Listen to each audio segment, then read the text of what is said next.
Good evening. Welcome to Cross Politics on the Fight Laugh Feast Network. Campus preacher Keith Darrell in the house because Pastor Toby's chilling. Chuck Knox, I'm the water boy. It's good to be with you this evening. Are you going to come to Knoxville? They better. October 6th through the 8th? If they know what's good for them. Through the 8th? It's good for you. The theme of this year's conference is lies, propaganda, storytelling, and the straight edge. And I can't tell you how more important this theme just keeps getting as we get closer to the conference. Storytelling, Satan, not storytelling, Satan, oh my goodness, is the father of lies, and the mother of those lies is a government who has rejected God. We have especially been lied to these last 2 years, and COVID panic has been one of the central mechanisms that our government has used to lie to us and to grab more power.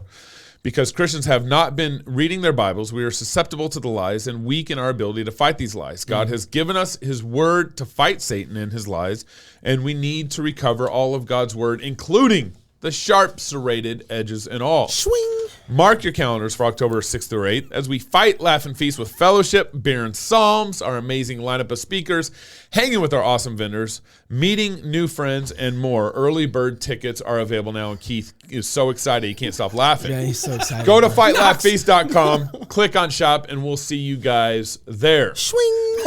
It was this laugh button, and then I hit it again. It just gets it. Oh, way to go, Keith. Sorry. The Biden administration is considering setting up abortion providers on federal lands in red states. And here's what Senator Elizabeth Warren has to say about this. We've got a lot of things on our agenda right now. First of all, we need to help the women who are pregnant right now and need help. And that means sending resources to the states like New Mexico, that border other states that are going to try to help out. It means getting involved by volunteering, by sending money. It also means asking the President of the United States to make abortion as available as possible with the tools he has, including medication abortion, including using federal lands as a place where abortions can occur. Liberals are getting just bat stuff crazy about all this stuff. Health and Human Services Secretary, why do we have that federal agency? I don't understand. Xavier Becerra, said Tuesday, referring to this play, that we are aware of a number of ideas and proposals, many of which we have been considering internally ourselves. We have made no decision yet. We certainly would have a conversation with the president to make sure we implement his directives to us in trying to protect women's reproductive health care services. All right. No comment there. AOC. I'm just Occasional cortex. Occasional cortex. That's what our boy. Yeah. Anyways, who is alive and breathing today has also expressed interest in this idea. In fact, AOC called this a quote, "the babiest of the babiest of the baby steps," but she also refused to comment on how much those baby feet were actually worth. Roll the clip. And I think one of the things that we know too is that there are also actions at President Biden's disposal that he can mobilize. Aren't there? I'll start with the babiest of the babiest of the baby steps. Open abortion clinics on federal lands in red states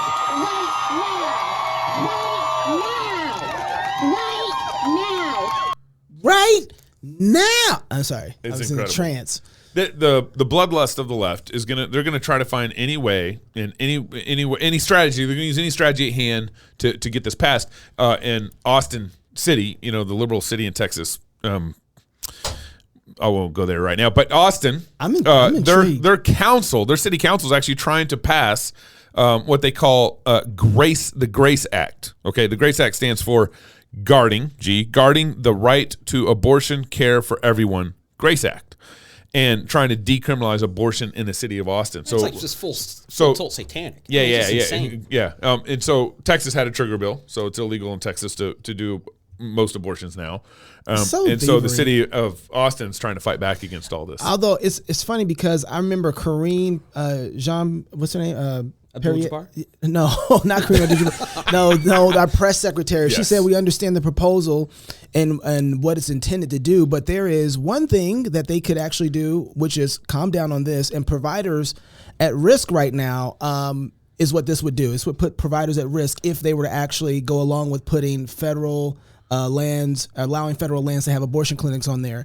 And she said it was going to set a bad precedent. Well, because too. I think just because it's federal, she said, unless they become federal employees, which I don't think that they would be opposed to that. But right now, it's still in the state's rights to prosecute, even if you do put it on the federal land. Because if you murder on state land and you murder on federal land, it's murder. Right. But I thought about this. I was like, logic. Good job. I do think this was a good play for them. I mean, just looking at this, I was like, wow, they're thinking about this, and they're actually putting forth something that is actually a good play. But here's where we need to just start. We need to take responsibility as much as we can for everything. You know, it starts in your family, it starts in your church, and now I think the states need to figure out how to take back these federal lands, because now they're trying to figure out how to weaponize these federal lands against the states now. Yeah. I think the feds own 70% of the West, basically from New Mexico up to Idaho. So. That's not going. They own 70%, 2/3 in Idaho, and that all stemmed from the what was the Western Territory. And as they expanded the Western Territory, the federal government just grabbed up more of those lands. It was supposed to be cut off to private property, but people to manage it and to take over, that was a problem. Well, and this is why I love Nate's proposal about in Idaho. If I was governor for a day in Idaho, I would give the federal lands over to the Indians, give them back their land that we stole, and then you'd have the federal government have a problem of like stealing the Indian lands all over again, trying to take it back, and that just the optic just wouldn't work there. But we'd get the lands back and put it in productive use. The end of Roe v. Wade. Have you thought about it? I mean, really thought about it. The thinking of the thoughts within the mind, thinking about the thinking of the thoughts about it. Where are you going with this? Well, that's a lot of thoughts. It's a lot of thoughts about thinking about thoughts. I thought about it as, a parent. We have 2 children who are in their 20s, a son and a daughter. I thought about it as a godparent of teenagers. I thought of it as an aunt of preschool children. And a woman yourself. And a woman myself. And the daughter of a woman. And a granddaughter of a woman. Ooh. And, my husband and I are talking about it. We have a 23-year-old, and my mother-in-law's in her 80s. Our daughter will not know the rights for the amount of time that my mother-in-law knew these rights. Have you thought about it? The thinking of those thoughts about your sons, the ones that actually you didn't kill in the womb. Have you thought about them? First of all, if you are a parent of sons, do think about what this means for the life of your son and what that will mean in terms of the choices he will have. Wow. Yeah, he can't kill a baby. That is incredible, what she just said there. NPR, they've thought about this. They say that the end of Roe will cause men to suffer more economic pain. Dr. Bethany Everett, a professor of the sociology at the University of Utah, says, while this issue disproportionately impacts those people who can actually get pregnant, you mean women? Women, yeah. Dr. Everett says that this is important to look at abortion access from all sides, as limits on abortion access likely will have broader implication on society as a whole. Is one of those sides the baby side? Yeah, I don't think that's what they're thinking about. A survey of more than 200 male partners of women seeking procedures at abortion clinics, the doctor says that this team found that about half of them already had children and supported termination of a pregnancy in order to better provide for their existing families. Man, that's incredible. To already have a child and then want to abort the next one coming down the line? Dr. Everett says that parents should really think hard. Think about not just what the repeal of Roe v. Wade is doing to their daughters, but what it's going to mean for their sons. Their sons may become dads much earlier than they actually were prepared to become fathers. So, have you thought about the responsibility that a man would have to a woman who he didn't marry and to that child? I mean, have you thought about that? The whole sexual revolution is a throwing off of responsibility, and we're seeing it this side of Roe, we're just seeing it double down. Yeah, we got to negate all responsibility. I think this issue is a responsibility issue. Federal lands, responsibility issue. States' rights, responsibility issue. Dads being dads, responsibility issue. I think this whole abortion thing boils down to that. It's a fight over responsibility. Your son has a stake in the death of that baby. Yeah, a couple years. It's a side story, but preaching at University of Arizona, and we were defending abortion and just the how much it will ruin our life was basically the argument against it. The women on campus was like, I want to be able to have a career, and if I get pregnant now, it's going to ruin my future. And so this idea, you just discard the child. It's really. But this is the most valuable. I said this on Jason Whitlock's show yesterday, and I think I need to just beat this into the ground again. People who are for this form of killing off another human being are worse than slave masters. Do you understand that? Slave masters felt that it was important for them to at least have a workforce, regardless of what they felt about the humanity of somebody. They knew there was value there. They knew there was value. They knew that human beings were the most valuable commodity on planet Earth. They knew that. Right now, we're saying, oh my goodness, he might have another mouth to feed. That is a human soul. Right? That's a human soul that brings value into the world. And you do not, we don't even calculate, we don't even have the ability to calculate that all it takes is one human being to be able to transform the whole world. Mark Zuckerberg, Elon Musk, right? Like that. Donald Trump. Bars. But we're not even thinking at all about Clarence Thomas. Clarence Thomas. But all it takes is one. But every human being doesn't have to do that for them to be valuable to the world at all. And so we've completely misplaced the value of a human being. This article even contradicted itself because it says, even people who have children before they probably should, before they have a job, they end up still making the same amount of money as somebody else who.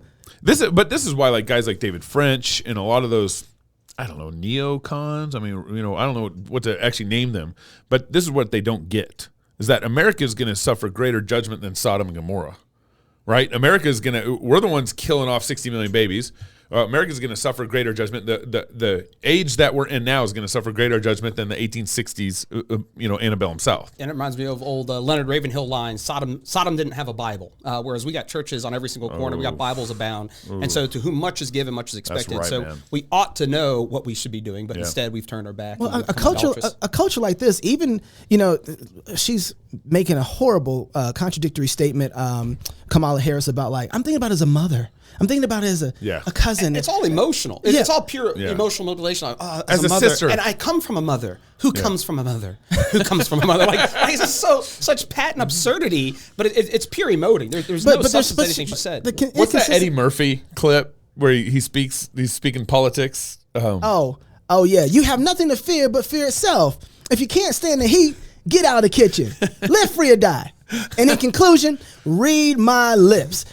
That was from. That's where he stops. That's where he stops. He's doing this political speech where he's saying nothing but saying all sorts of one-liners. Just a bunch of one-liners. Every time I hear Kamala, but you know what? A culture that does not value life in the womb will not value life that's living. Because what's the cutoff point? At what point now, with those kids that I have, if I have 6 kids and my child right now it turns 2 years old, I'm like, I can't take care of this child. I need to be able to kill this child because this child is not bringing value to the family. But that's just not how God has made the world. The way that God has made the world is that human beings bring value just by the fact that they're made in the image of God themselves. And we need to remind people, children make life better. Children are a beautiful thing. And I'm sorry, Keith, you have a monologue, and we didn't even get to your monologue because you didn't jump in when you're supposed to. Because so me and I just kept going. You don't know what God's to do. making it easy. Yeah. So the wicked are killing off their babies. God's making it easy for us. The mercy of the wicked is cruel. So do it. Nate Fisher's coming up next on New Founding. I want to know what they're doing. It's pretty amazing. We'll talk to him next. And then the after show, we'll talk with Nate and Keith's monologue. We'll do those then. More Cross Politics coming up next. Armored Republic exists to honor Christ the King by providing tools of liberty to free men. New York State just banned body armor. Armored Republic is suing the state of New York in federal court to resist their arrogant war against your God-given rights. Mass shootings are tragic acts of evil that are best resisted by armed citizens and brave watchmen ready to fight back. The main violent threat to human life is not individual criminals, it is tyranny. This is Armored Republic.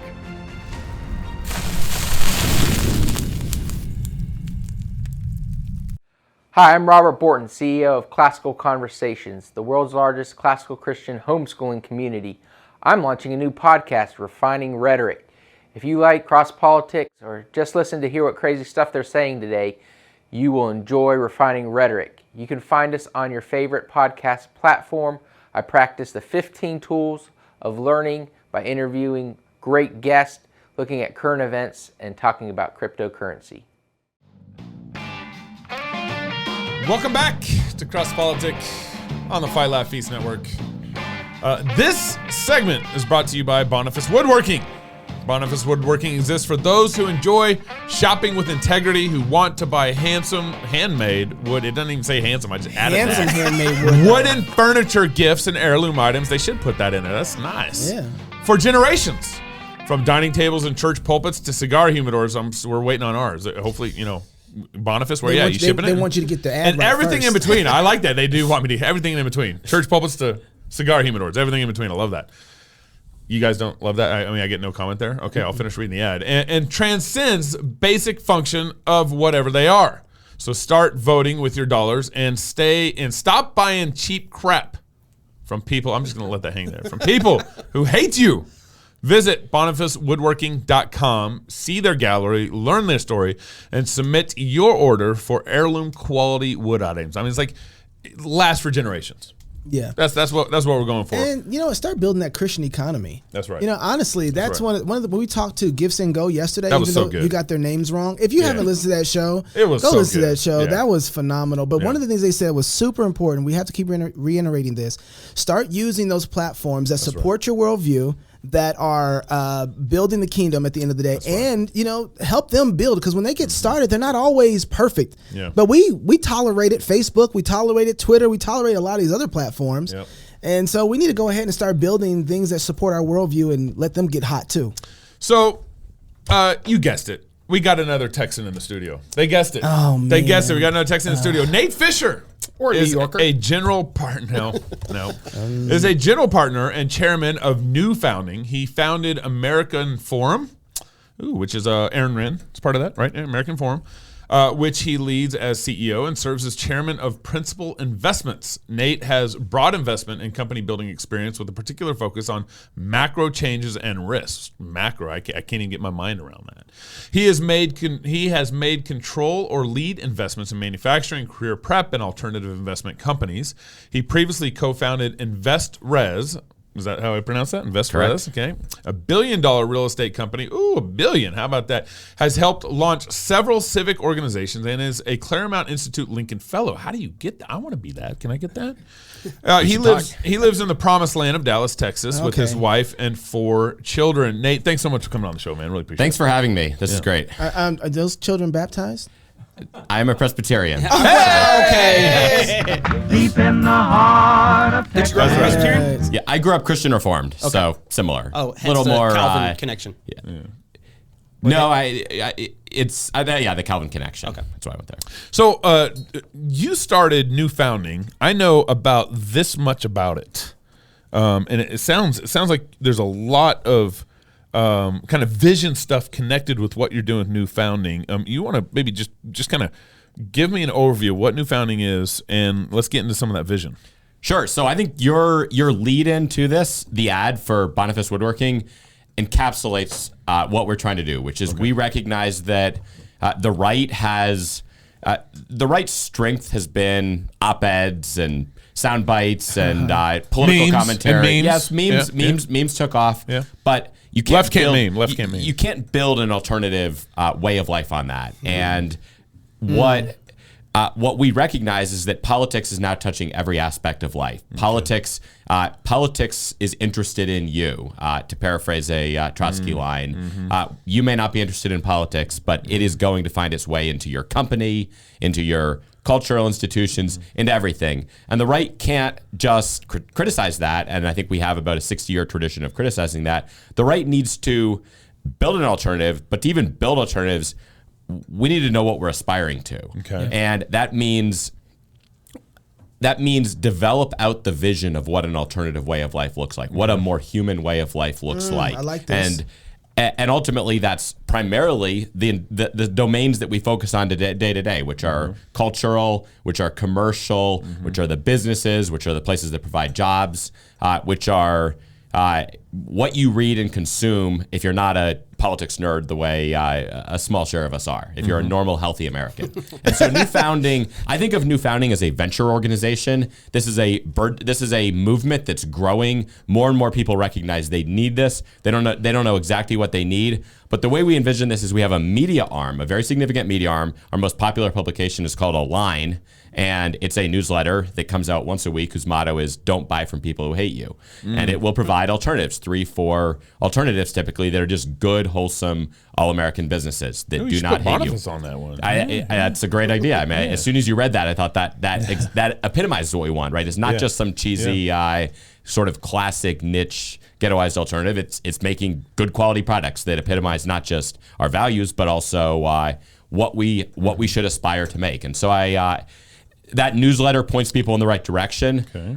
It helps paint this picture of what a life like this can look like. And then as a venture organization, we look into more ways of actually building these networks, building the institutions, bringing people who are drawn to that vision together to actually create these companies. On the investment side, we're working on a fund called Principal Investments, which will invest growth equity in some of these companies. We're also, the American Forum, which we're talking about here, is a tech platform which is building what will develop into a sort of search engine especially for categories where you recognize that values matter a lot, which is a lot of categories. The way I like to put that is any type of recommendation where you're going to get a better result by asking the best person in your church for a recommendation than you'll get from Google, which is a vast category of things in life. If you need a babysitter, if you want kids' books, you go to Google.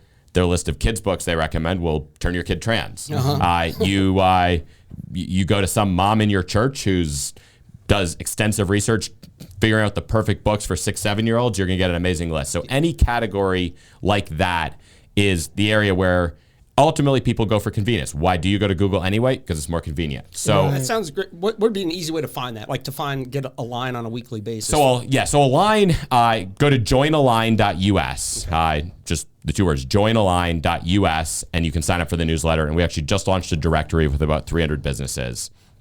And a lot of the other stuff is in beta. We're still working on it. It'll be ready very soon, and it'll be much more extensive. Really, the goal is to round out every aspect of life. And once you have that search engine that directs traffic to places, then that creates a market for entrepreneurs who want to build something in a new space. So how do you, with the search engine, how do you get, I mean, there's so much, maybe we'll have to save that for the backstage, but how do you get to those moms who have done all that work?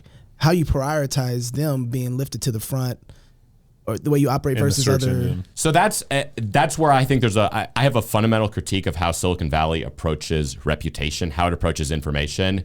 They have this sort of, the crowd is right. One like is one like, and there's no understanding of quality. It really is all about engagement, all about the dopamine hits, and that's just not how healthy communities work. So they essentially have created this artificial network. It's not even a community that's built on nothing but the loose ties of dopamine and engagement. And when you think of a real human community, how do you decide which mom you're going to ask? You recognize that within communities, there's a concept of credibility. Within even a broader community, within a country that is a healthy country, there's a concept of credibility. And when someone who is credible recommends something within their community, it's not just one of these things you sort of put out there online and you put it out there and it's purely your opinion. It's a very individual thing. It's actually a communal thing.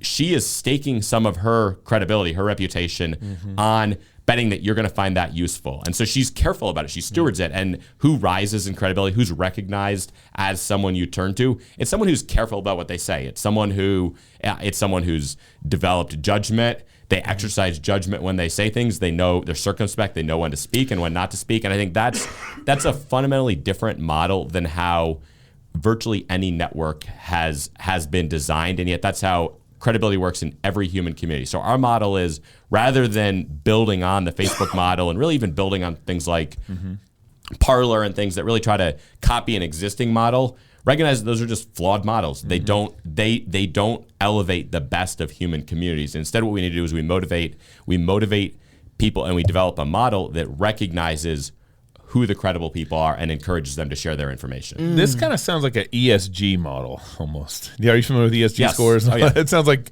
ESG search engine results a little bit. Yep. So I would say, yes, what the ESG people actually recognize is values matter, and values matter in every domain of life. Yeah. And if you think of a search engine, values inherently matter. So you go to Google, you type in a search result, you get a number 1, you get a number 2, you get a number 10, number 100. What determines what's number 1 versus number 2? Some definition of the good, some value system. It's impossible. I think we've had this fantasy that the ESG people actually recognized is wrong, that there is this sort of values neutral mechanism that will just this marketplace of ideas. And there's no neutral public square. And I think as you get into the digital world where everything is curated by these algorithms, it becomes clear that it's impossible. And so I think as you recognize there's going to be a value system that shapes your results, we know what the value system should be, right? Hold on one second. All right, go ahead. So why didn't you just buy like DuckDuckGo or I mean, you're starting a search engine from scratch. It sounds like. Hold on. I want to pause real quick because we're gonna have to say some of that for the backstage, but I want to get to. Okay. You started with Align, the news forum, Yes. right? And then you went on to the American Forum. Yes. Is there another thing there too that's a part of this new founding? So there's a lot. There's other publications. We have Return, which is a tech publication focused on the question of what does it mean to live as a human in the digital age? And that's a profound question when you get into transhumanism and all of the questions AI. people ask. Yeah, what does it mean? And I have an answer to that for one thing, which is I have a higher view of humanity, and I have a fairly dim view of the sort of AI that drives Google searches, which is why I think Google is actually so useless in so many categories. I mean, I think Facebook and Google are very, very weak companies. People get nervous about them. Big tech seems to have a lot of power, but I think they're at the same time eminently vulnerable because they have a broken view of humanity. So that's amen. So Return is a big one there, and then on the nonprofit side, but as part of the same thing, I founded American Reformer. That's the one I founded with Aaron Wrenn. Ben Dunson edits the newsletter. Josh Abitoy is now executive director. And part of that is if we're painting a picture of a vision of what we should aspire to, it has to be anchored to Christianity. And ultimately, the historical Protestant understanding of politics and culture had a very robust understanding of the relationship between your theology and your political philosophy that has been largely lost in the church. So American Reformer is laying out, it's laying out what that looks like, informed by a lot of the same sort of thinkers who actually shaped the people who founded our country. Yeah, and who'd be some of the main influences on your, say, theological thinking? I know Aaron Wrenn a little bit. So who are the people that have influenced your thinking? So Aaron Wrenn significantly influenced it, both by helping me see the problem and see the need. And he really, from a structural perspective, I think recognized the need to actually fight and be on the advance. Ben Dunson is the editor of the Journal. Ben's very thoughtful Presbyterian, was a seminary professor, recognized a lot of problems in the seminary world and how all of those institutions are working, and is now helping elevate that. There's a lot of people who are not prominent names who are very thoughtful people. In many cases, they're still doctoral students, and they're just writing things that Gabriel Wrench. Yeah. He said thoughtful. So there's great communicators. I don't want. I think it's. This is not, and I'll say about American Reformer. That's not my expertise. Actually, I could tell you way more about the tech platform. I learned from it. Part of the reason I found it is I know it needs to happen. Yeah. I learned something for yourself every time. and For for myself. others. Yeah, If I'm going to create this political vision we aspire to, I needed to be informed by this tradition that I come out of. Okay, so where can people go to find out more information, to understand what New Founding is doing, and just kind of see what you guys have going on? So newfounding.com is our website. That links to several different aspects of it. I would say follow me on Twitter. I tweet a lot about this. I hate to direct you to what's your yeah, I know, right? platform. Yeah. Nate A. Fisher, but that's probably the most active Mayday channel. Fisher? Nate A. Fisher, Nate yes. A. Okay. Nate Fisher. Right. And You gonna hang around a little bit so we can chat a little more? absolutely, I'd Okay, love to. I'd love to. All right, great time to be a Fight Laugh Feast Club member because I'm gonna dig a little more deeper. I just followed him. Okay. Could you? I want to. You weren't already following me? No, I know. I don't think I was either. Did I say that live? I mean, If you're single, get married. If you're married, have you some kids. And if you have kids, go baptize them. Until tomorrow, love God with all your heart, soul, mind, and strength. Love your neighbor as yourself. Go fight, laugh, and feast. Oh, I hit the ending too. We about to kick it over with Nate Fisher back in the backstage. The season of Augustine and the season of Cassiodorus were very different moments in a crucial transformation that occurred in the history of the Western liberal arts. All right, so just stay like this. How am I doing here? So, yeah, you don't like this, huh?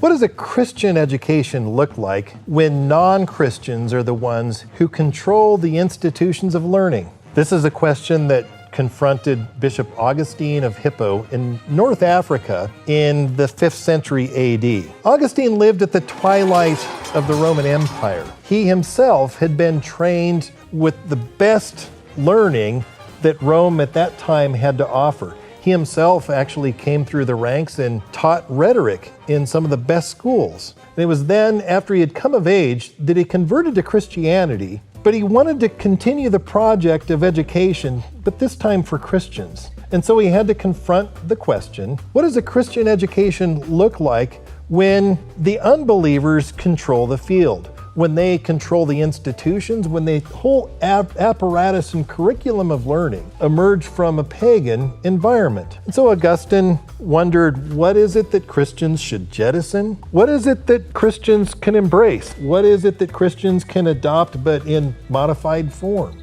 These are the questions that Augustine confronted when he sought to educate Christians in an environment when unbelievers dominated the field. A century later, we see a man in the south of Italy named Cassiodorus who faced a very different educational landscape. He had to ask, what did a Christian education look like in an environment where unbelievers had abandoned the project of education altogether? The infrastructure of learning had entirely eroded.